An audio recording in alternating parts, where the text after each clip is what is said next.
Hello student, last class में हमने आपको पढ़ाया था नेटवर्क के बारे में। उसके बाद बताया था नेटवर्क कितने प्रकार का होता है, टू टाइप्स का, active network and passive network. Active network क्या था? वह नेटवर्क जिसमें क्या हो, विद बैटरी क्या कहलाता है, active network, and without battery passive network. उसके बाद बताया था ये जो नेटवर्क के प्रकार थे वो किसके आधार पर थे, इलेक्ट्रिक सोर्स के आधार पर, विद्युत स्रोत के आधार पर। तो विद्युत सोर्स कितने प्रकार का था, 2 प्रकार का था, voltage source and current source.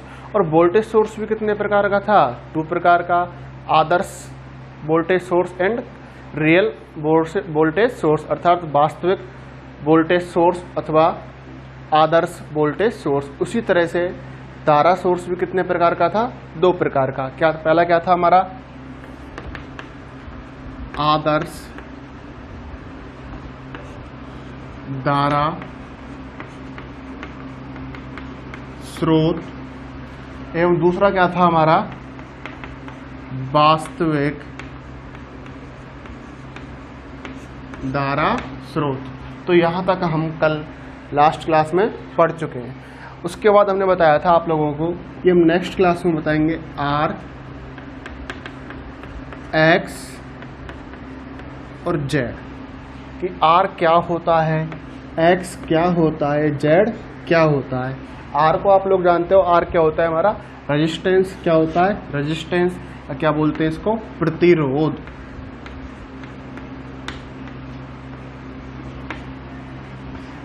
X क्या होता है हमारा, प्रतिघात।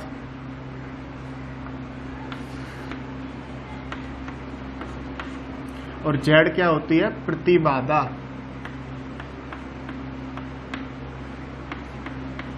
यहाँ तक का आप लोगों को कल हम पढ़ा चुके थे।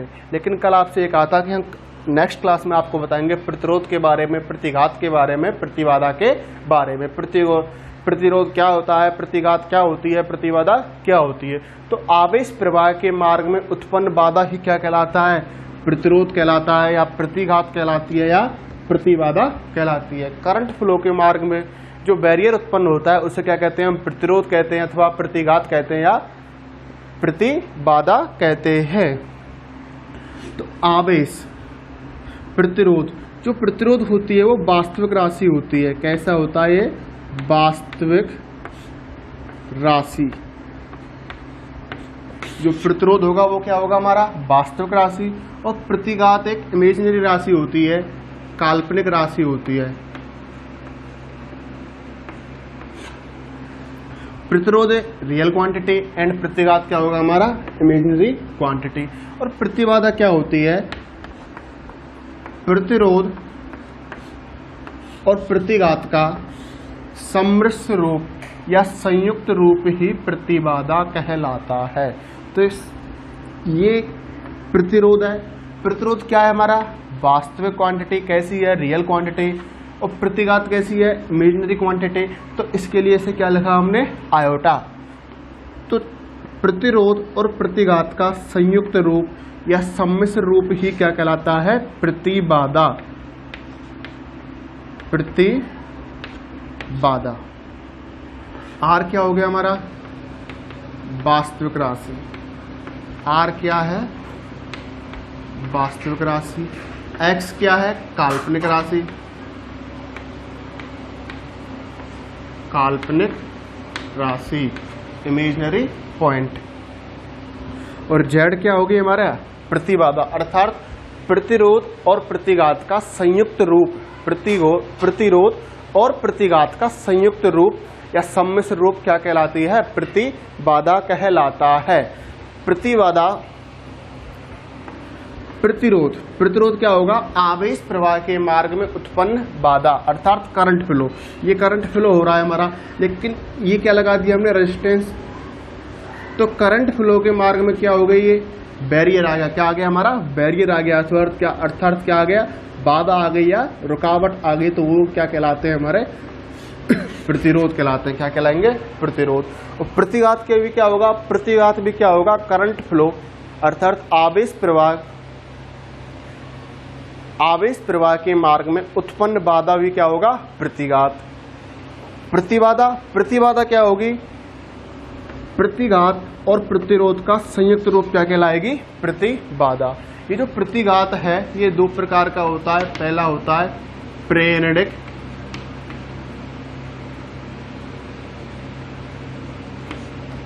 प्रेरणिक प्रतिघात, दूसरा होगा धारतीय प्रतिघात। तो प्रतिघात कितने प्रकार का होगा? दो प्रकार का, प्रेरणिक प्रतिघात और धारतीय प्रतिघात।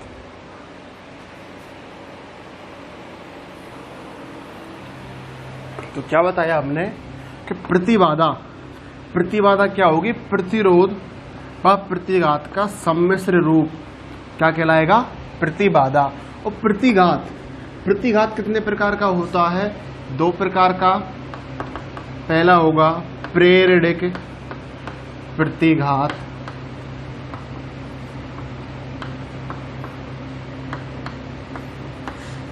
और दूसरा क्या होगा हमारा? धारतीय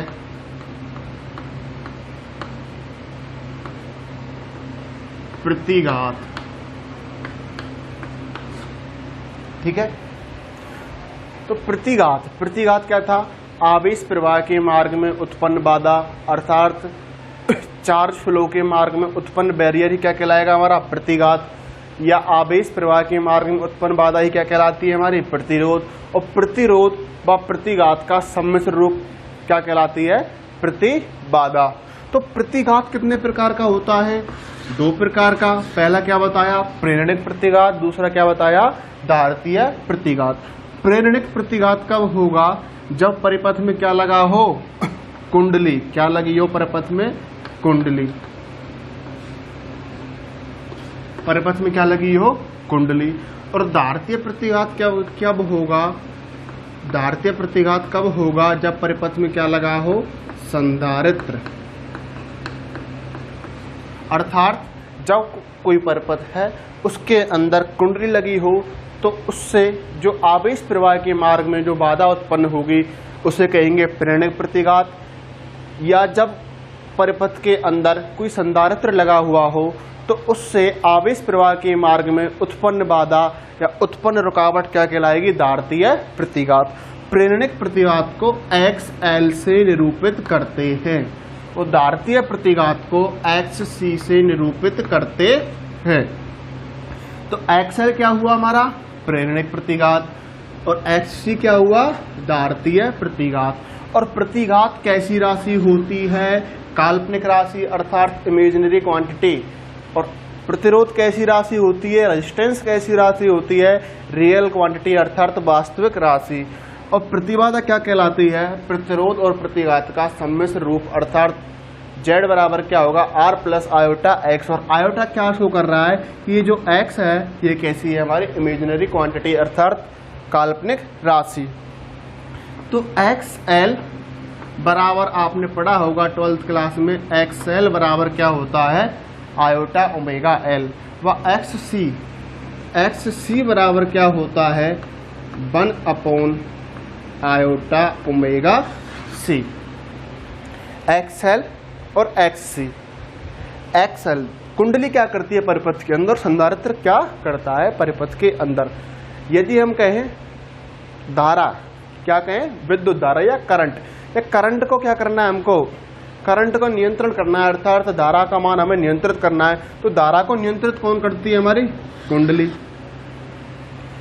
और वोल्टेज को कंट्रोल करना है, वोल्टेज को नियंत्रित करना है, तो वोल्टेज को नियंत्रित कौन करता है? संधारित्र। तो कुंडली का काम क्या होता है हमारा? कुंडली का काम होगा हमारा करंट का मान मेजरमेंट करना अर्थात करंट को नियंत्रित करना। और संधारित्र का काम क्या होता है? परिपथ के अंदर वोल्टेज को नियंत्रित करना या कहें वोल्टेज का मान ज्ञात करना। तो प्रतिरोध क्या हुआ? आवेश प्रवाह के मार्ग में उत्पन्न बाधा क्या कहलाती है? प्रतिरोध। प्रतिघात भी क्या होगा? आवेश प्रवाह के मार्ग में उत्पन्न बाधा क्या कहलाएगी? प्रतिघात। और प्रतिबाधा क्या होगी? प्रतिरोध प्लस प्रतिघात अर्थात Z बराबर R plus iota X। R कैसी राशि? वास्तविक राशि। X कैसी राशि? काल्पनिक राशि। तो आयोटा क्या शो कर रहा है कि X कैसी है? एक इमेजिनरी क्वांटिटी है। R प्लस X का सम्मिश्र रूप ही क्या कहलाएगा? हमारा प्रतिबाधा। आप थर्ड ईयर में जाके पढ़ोगे कॉम्प्लेक्स मैथ, पूरी मैथ है, आप उसमें पढ़ जाओगे जेड, उसमें जाके आप पढ़ोगे कि जेड बराबर क्या होता है आर प्लस आयोटा एक्स, अर्थात वास्तविक राशि और इमेजिनरी राशि का यदि ऐड करेंगे तो किसके इक्वल होगा, जेड के इक्वल होगा। तो प्रतिरोध, प्रतिघात, प्रतिबाधा तीनों कंप्लीट। प्रतिरोध क्या था, आवेश प्रवाह के मार्ग में उत्पन्न बाधा प्रतिरोध कहलाता है। नोट्स साथ के साथ लिखते जाओ, टॉपिक डालो प्रतिरोध। तो प्रतिरोध क्या होगा, आवेश प्रवाह के मार्ग में उत्पन्न बाधा प्रतिरोध कहलाती है।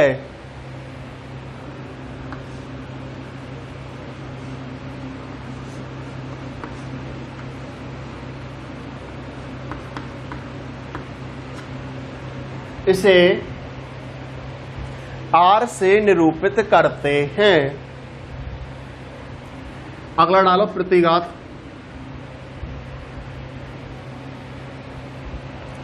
लिखो, जब परिपथ के अंदर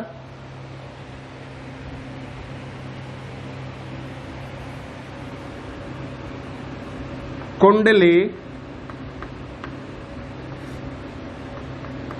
कौमा संधारित्र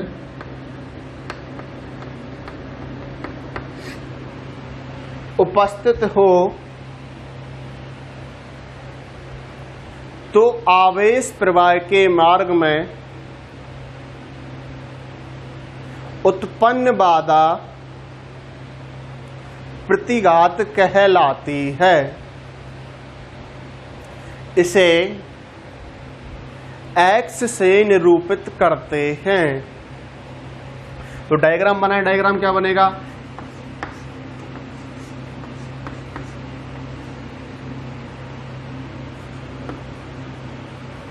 ये क्या लग रही है हमारी कुंडली, ये क्या हो गया संधारित्र, ये क्या हो गया बैटरी। प्रतिघात दो प्रकार का होता है, फर्स्ट डालो प्रेरणिक प्रतिघात एंड सेकंड डालो दार्तीय प्रतिघात। अब लिखो फर्स्ट प्रेरणिक प्रतिघात। यदि परिपथ में कुंडली उपस्थित हो तो आवेश प्रवाह के मार्ग में उत्पन्न बाधा प्रेरणिक प्रतिघात कहलाती है। इसे XL से निरूपित करते हैं। नई लाइन से XL बराबर आयोटा ओमेगा L। सेकंड डालो दार्तीय प्रतिघात। तो दार्तीय प्रतिघात की क्या परिभाषा, जब किसी विद्युत परिपथ में संधारित्र उपस्थित हो तो आवेश प्रवाह के मार्ग में उत्पन्न बाधा दार्तीय प्रतिघात कहलाती है। इसे XC से निरूपित करते हैं, अर्थात XC बराबर 1 आयोटा ओमेगा C। ठीक है, अगला डालो प्रतिबाधा।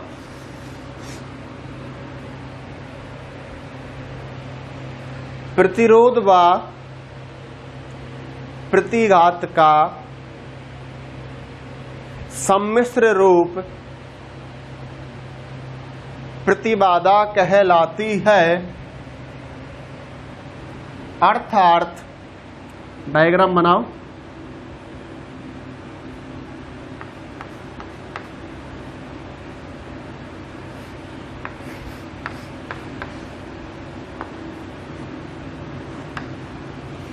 और लिखो Z बराबर R plus iota X।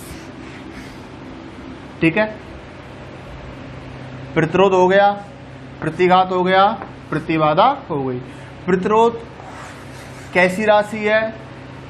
Real quantity. कैसी क्वांटिटी है? Real quantity. प्रतिघात कैसी क्वांटिटी है? Imaginary quantity. z बराबर क्या होगा? r प्लस आयोटा x, अर्थात रियल क्वांटिटी और इमेजिनरी क्वांटिटी का योग क्या कहलाएगा? हमारा प्रतिबाधा। तो प्रतिबाधा क्या होता है? प्रतिरोध और प्रतिघात का सम्मिश्र रूप क्या कहलाता है? प्रतिबाधा। कभी कभी प्रतिरोध बराबर ही क्या होता है? हमारा प्रतिबाधा। अर्थात हम बोलते हैं कभी कभी कि प्रतिरोध या प्रतिबाधा एक ही लिख लो, तो उस टाइम प्रतिरोध और प्रतिबाधा कब आएगा? देखो z बराबर क्या होता है? r plus iota x। तो z बराबर r कब होगा? जब x बराबर क्या होगा? 0। अर्थात जो इमेजिनरी क्वांटिटी है उसका मान क्या हो? 0 हो। तो प्रतिरोध किसके बराबर होगा? प्रतिबाधा के बराबर होगा। अर्थात प्रतिघात का मान 0 हो तो आवेश प्रवाह में उत्पन्न बाधा प्रतिरोध ही प्रतिबाधा कहलाती है। अर्थात z बराबर क्या होगा? r। तो z बराबर r कौन सी कंडीशन होगी?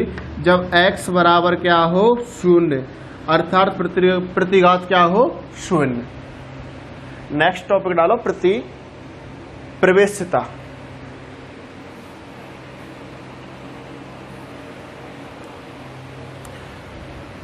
तो हमने z पढ़ा, r पढ़ लिया और x पढ़ लिया।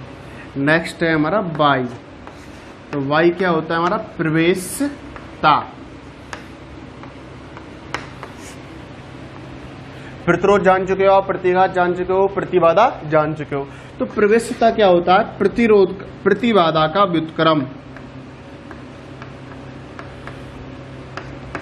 अर्थात 1 प्रतिबाधा किसके इक्वल होगा? प्रवेश्यता के। प्रवेश्यता को किससे निरूपित करते हैं? y से। तो y किसके बराबर होगा? 1/z। तो प्रवेश्यता क्या होता है? प्रतिबाधा का व्युत्क्रम।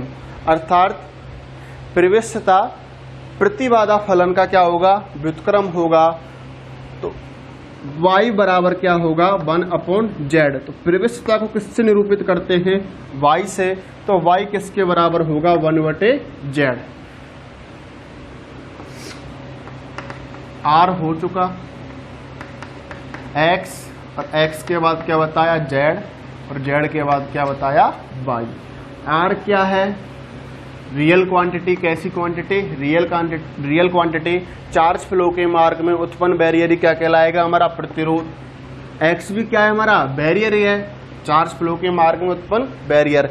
लेकिन यदि सर्किट के अंदर क्या लगा हुआ हो? कुंडली लगी हुई हो, तो जो प्रतिघात होगा वो क्या होगा? XL। सर्किट के अंदर संधारित्र लगा हो तो प्रतिघात क्या होगा? XC। XL बराबर क्या होता है? प्रेरणिक प्रतिघात। XC क्या होता है? दार्थिक प्रतिघात। XL बराबर क्या होगा? आयोटा ओमेगा L, और XC बराबर क्या होगा? 1/आयोटा ओमेगा C। प्रतिघात कैसी होती है? इमेजिनरी क्वांटिटी, काल्पनिक राशि। और Z बराबर क्या पढ़ा आप लोगों ने? R plus iota X। अर्थात real quantity plus imaginary quantity दोनों का सम्मिश्र रूप किसके बराबर होगा? प्रतिबाधा के। और y क्या होगा? z का व्युत्क्रम ही क्या कहलाता है? y कहलाता है। अर्थात प्रतिबाधा का व्युत्क्रम ही प्रवेश्यता कहलाता है।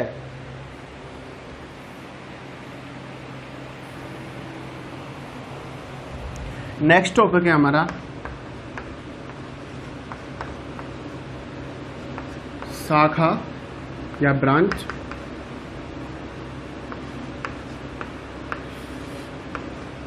संधि बिंदु, और संधि बिंदु को ही क्या बोलते हैं हम? नोड बिंदु। तीसरा लूप या पास। तो सबसे पहले डालते हैं हम शाखा। तो शाखा क्या होगा?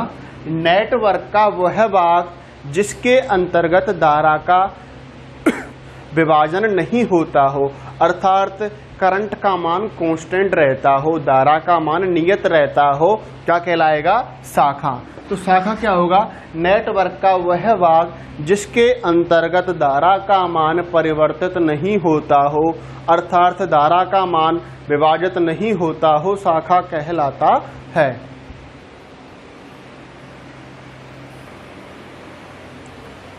जैसे कि ये ए, ये पी पॉइंट,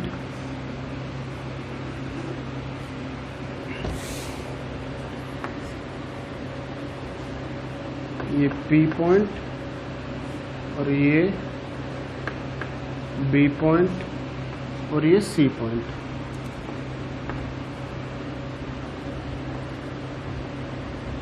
माना ए से लेके बी तक धारा का मान है I1 और इस पी बिंदु पर धारा का मान, इधर धारा का मान I2, इधर धारा का मान I3। तो हमने क्या पढ़ा? शाखा।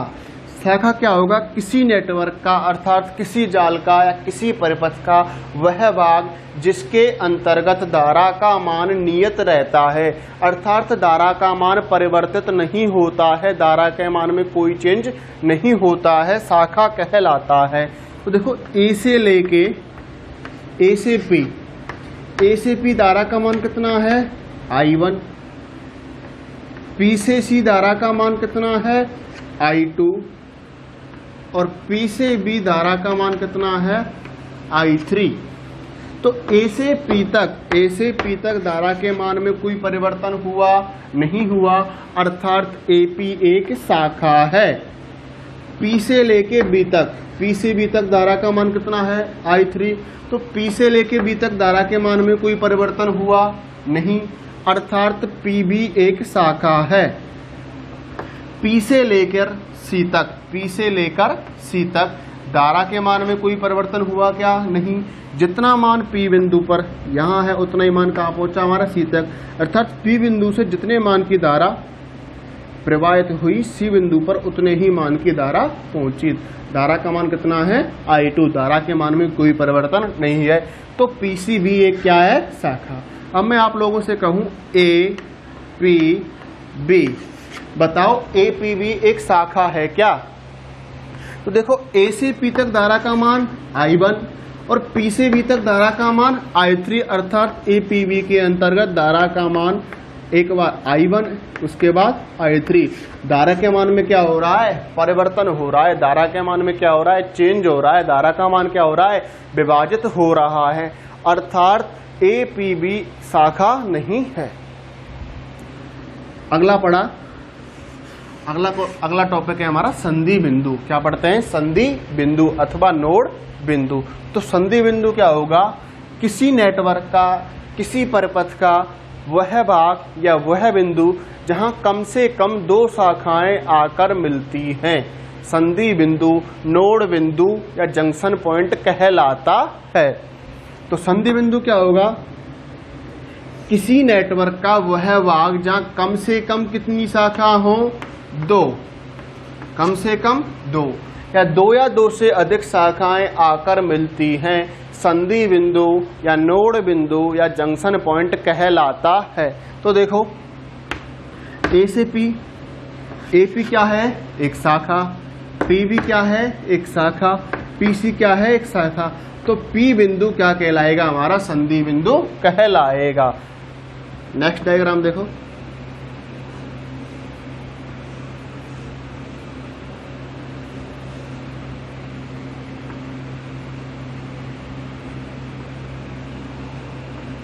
A, P, B, C, D। A से P धारा का मान I1, I2, I3। अब मुझे बताओ ये बिंदु एक संधि बिंदु है क्या? बिल्कुल नहीं, क्योंकि A से P धारा का मान कितना है? I1। अब मुझे बताओ बिंदु P P बिंदु संधि बिंदु है क्या? बिल्कुल। देखो ये एक शाखा अलग, ये शाखा अलग, ये शाखा अलग। तो संधि बिंदु क्या था? वह बिंदु जहां कम से कम वह बिंदु, किसी नेटवर्क का वह बिंदु वहाँ कम से कम 2 शाखाएं उपस्थित होती हों। और शाखा क्या था? धारा का वह भाग जहाँ धारा का मान क्या रहता है? समान रहता है, अर्थात धारा का मान नियत रहता है। P से B एक शाखा, लेकिन P से C, P से D, P से लेके D तक धारा का मान कितना है हमारा? I2। P से लेके D तक धारा का मान कितना है? I3। और D से लेके A तक, या कहूँ D से लेके P तक धारा का मान कितना है? I1। अर्थात बिंदु P और बिंदु D क्या कहलाएंगे? संधि बिंदु। तो संधि बिंदु की क्या परिभाषा थी? किसी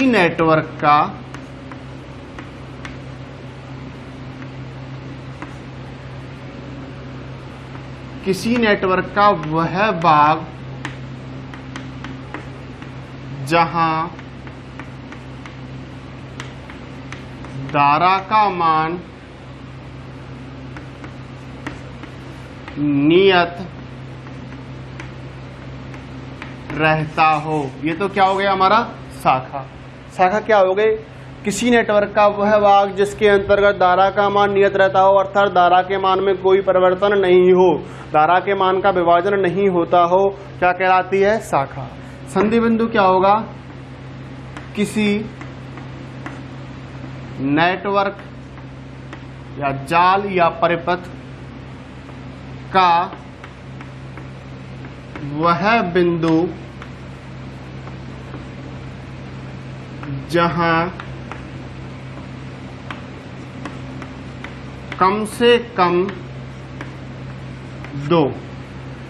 कम कितनी? 2 या 2 से अधिक शाखाएं आकर मिलती हों, क्या कहलाता है? संधि बिंदु, नोड बिंदु या जंक्शन पॉइंट कहलाता है।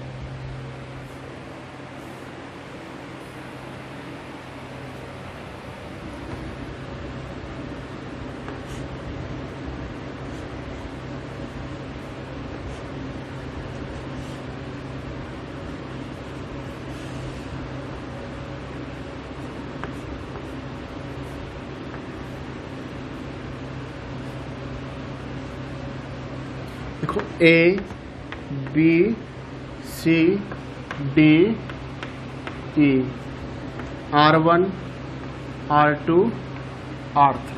तो AB क्या होगी? शाखा। BC इसके अंदर धारा का मान I1, I2 इसके अंदर करंट का मान I3, I4।